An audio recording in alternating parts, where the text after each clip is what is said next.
Hi friends, మీకు ఈ video నచ్చినట్లయితే లైక్ చేయండి, సబ్స్క్రైబ్ చేయండి. వరలక్ష్మి వేదవతి దగ్గరికి వచ్చి, అత్తయ్య నేను మళ్ళీ విష్ణు గారితో కలిసి ఉండాలనుకుంటున్నాను, కలిసి బ్రతకాలనుకుంటున్నాను, మీరేమంటారు అని చెప్పేసి అడుగుతూ ఉంటుంది. ఆ మాటలు వినగానే అక్కడున్న వాళ్ళ అత్తయ్య అయితే అది ఎప్పటికీ జరగదు, ఎప్పటికీ జరనివ్వను వరలక్ష్మి అని చెప్పేసి అంటుంది. ఆ మాటలు వినగానే అక్కడున్న వరలక్ష్మి అయితే షాక్ అయిపోతూ ఉంటుంది. ఏంటి అత్తయ్య ఎందుకు ఇలా మాట్లాడుతున్నారు అని చెప్పేసి అడుగుతూ ఉంటుంది.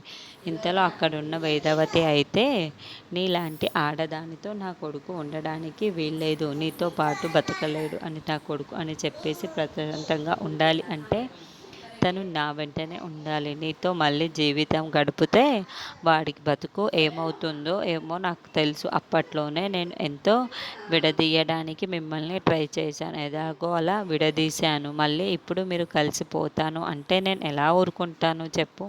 నా ఫ్రెండ్ ప్రయత్నాలు అయినా చెయ్యు, కానీ నేను మీకు కలవనివ్వను వరలక్ష్మి అని చెప్పేసి అంటూ ఉంటుంది.